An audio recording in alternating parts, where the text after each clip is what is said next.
There was a bar in Havana, 1952.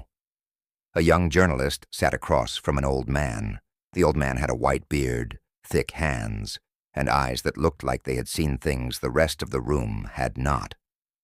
The journalist asked him, "What makes a man?" The old man took a sip of his drink. He did not answer right away. He watched the fans spin above them. He watched a fly walk across the counter. Then he said, "The man who has nothing to prove is the quietest man in the room." That old man was Ernest Hemingway, and he spent his life trying to understand what it means to be a man in a world that breaks everyone.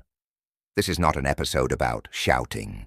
It is not an episode about dominating a room. It is an episode about something older and harder. It is an episode about the code. Hemingway wrote, "Never confuse movement with action. The modern world is built on movement, notifications, scrolling, hustle culture. Everyone is busy, everyone is grinding, but very few are actually doing anything. A man who moves all day and achieves nothing is not a man of action. He is a man of distraction." Hemingway believed that a man's worth is measured not by how much he does, but by what he finishes. The fisherman who sits for hours without catching anything, but does not leave, is a man of action. The soldier who waits in silence for the right moment to move is a man of action. The writer who deletes 300 pages to find the one true sentence is a man of action. Action is deliberate. It is quiet. It does not need an audience. Ask yourself, how much of your day is movement, and how much is action? Hemingway's most famous line about courage. Grace under pressure, not rage, not bravado, not the loudest voice in the argument. Grace. A man will face pressure. That is not a possibility. It is a certainty. The job will collapse. The woman will leave. The body will fail. The money will run out. These things happen to every man. The question is not whether you will break. The question is how you will break. Will you scream? Will you blame? Will you drink until you forget? Or will you sit in the pressure like a man sitting in a room with a loaded gun pointed at his chest and still keep his hands steady? Grace under pressure means you do not let them see you fall apart, not because you are pretending, because you have decided that falling apart is not an option. Hemingway wrote, "The world breaks everyone, and afterward many are strong at the broken places." The modern man is taught to avoid pain, to protect himself, to build a safe life where nothing can hurt him. This is the worst mistake a man can make.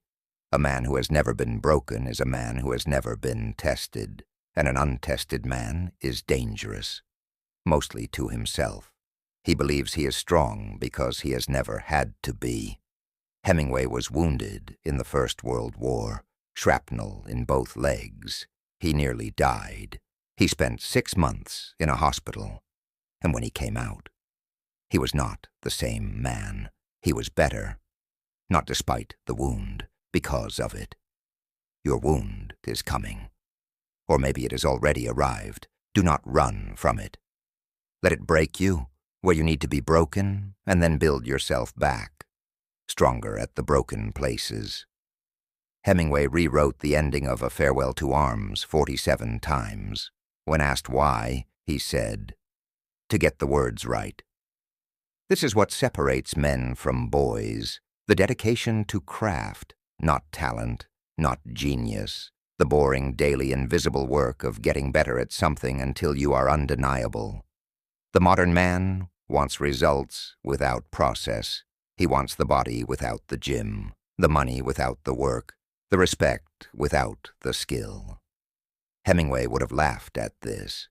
Then he would have ignored it and gone back to writing. In The Old Man and the Sea, Santiago fights the greatest fish of his life alone. For 3 days, no one helps him, no one sees him. The fish is bigger than his boat. His hands are cut to pieces. He has no food, no water. Just the fish, the sea, and himself. This is the truth of being a man. You fight alone. Your friends will not save you. Your family cannot carry your weight. Your woman is not your mother. At the end of the day, when the real battle comes, and it will come, you are alone in that boat. This is not sad. This is freeing. Because if you are alone, then you do not need permission.